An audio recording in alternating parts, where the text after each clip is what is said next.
Pertempuran Timbra berlangsung pada akhir Desember 547 sebelum Masehi, Persia versus Lydia.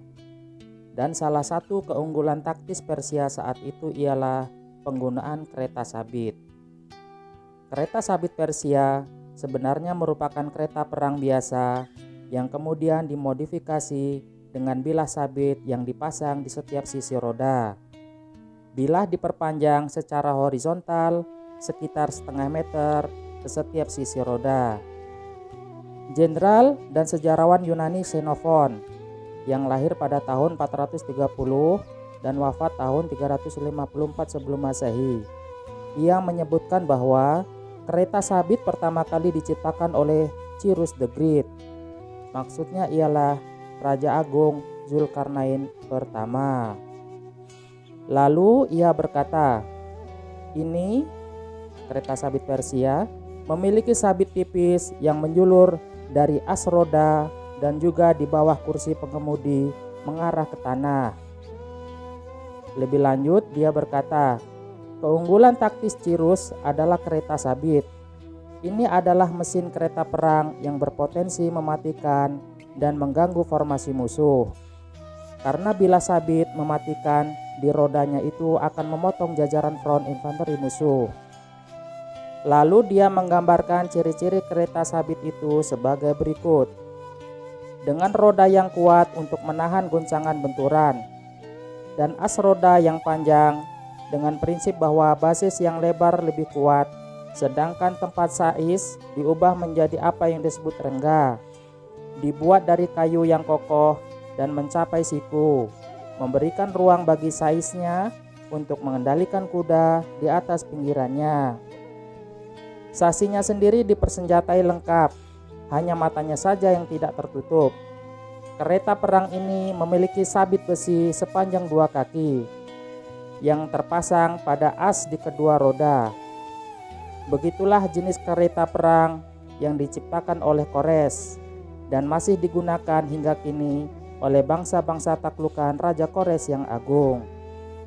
Orang Persia kuno menyebut kendaraan tempur ini sebagai aroba, sedangkan orang Romawi kuno menyebutnya kofini. Deskripsi dan identifikasi. Saat itu, kereta sabit ditarik oleh 2 kuda dan diawaki oleh 2 orang, di mana 1 orang sebagai pengemudi dan 1 orang sebagai sepada atau tentara. Sebelumnya, Raja Zulkarnain menyadari kesulitan yang dihadapi oleh Asabari, yakni kavaleri kuda Persia. Mereka sulit menyerbu ke dalam kombatan infanteri Lydia karena mereka diperkuat oleh formasi palang yang ketat dari hoplite Mesir. Kereta sabit mengatasi masalah yang melekat pada Asabari. Solusinya dengan menggunakan kereta sabit. Senjata itu akan memotong formasi kombatan infanteri Lydia.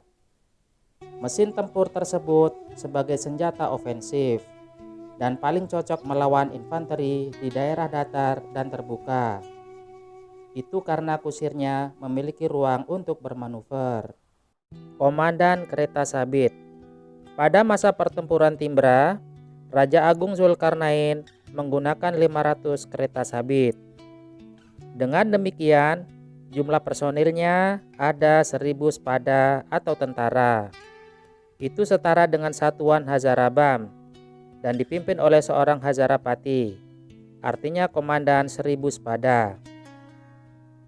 Detasemen tersebut terbagi ke dalam 3 komando.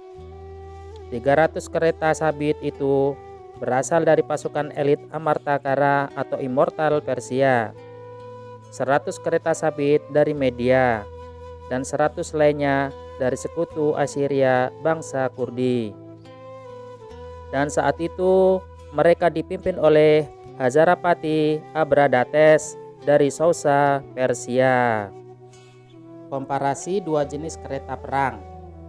Seperti apakah gambaran dan perbandingan antara kereta sabit Persia dengan kereta perang Lydia saat itu? Inilah penampakan dari kereta sabit Persia.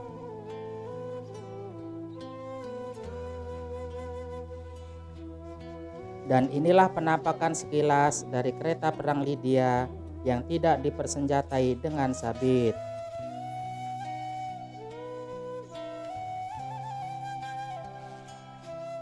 Terlihat jelas bahwa kereta sabit Persia memiliki keunggulan taktis daripada kereta perang Lydia. Dan fakta historisnya luar biasa. Front infanteri Lydia terkejut bukan kepalang. Bahkan sebagian lari menyingkir. Kereta sabit itu melesat ke barisan front Lydia, lalu membubarkan formasi infanteri jarak dekat. Dan selanjutnya kavaleri Persia segera menebas ratusan infanteri Lydia tersebut. Sisanya melarikan diri, berlindung di balik benteng kota Sardis atau menyerah. Terbukti kereta sabit digunakan dengan cukup efektif oleh pasukan Raja Agung Zulkarnain. Bahkan selanjutnya kereta sabit itu menjadi momok yang menakutkan bagi front kavaleri maupun infanteri lawan-lawannya, sekalipun mereka bersenjata tombak hoplite maupun palang. Tidak heran jika ratusan tahun kemudian banyak kerajaan yang menirunya. Sebut saja misalnya kerajaan Makedonia dan Athena dari Yunani kuno. Kemudian diikuti oleh kerajaan Galatia, Romawi, Partia, dan Sasania. Tentu saja mereka telah memperbaharui dan memodifikasi kereta perang bersabit tersebut. Beberapa bentuk modifikasinya terlihat pada gambar berikut ini. Kereta sabit tersebut ditarik oleh 4 ekor kuda. Dengan demikian larinya lebih cepat, juga dapat membawa amunisi tempur lebih banyak. Dan kereta sabit itu dapat membawa 3 atau 4 tentara yang membawa beragam senjata seperti tombak, lembing, atau panah.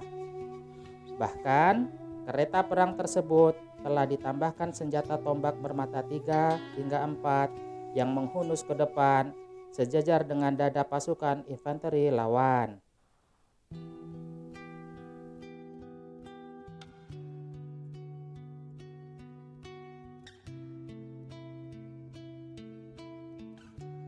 Epilog.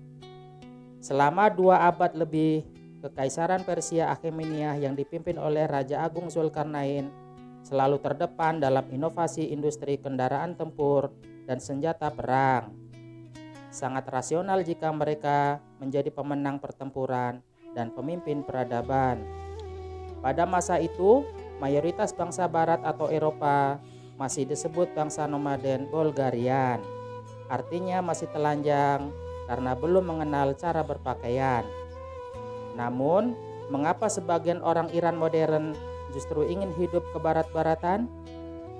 Itu karena mereka belum memahami makna jas merah. Jangan sekali-kali meninggalkan sejarah.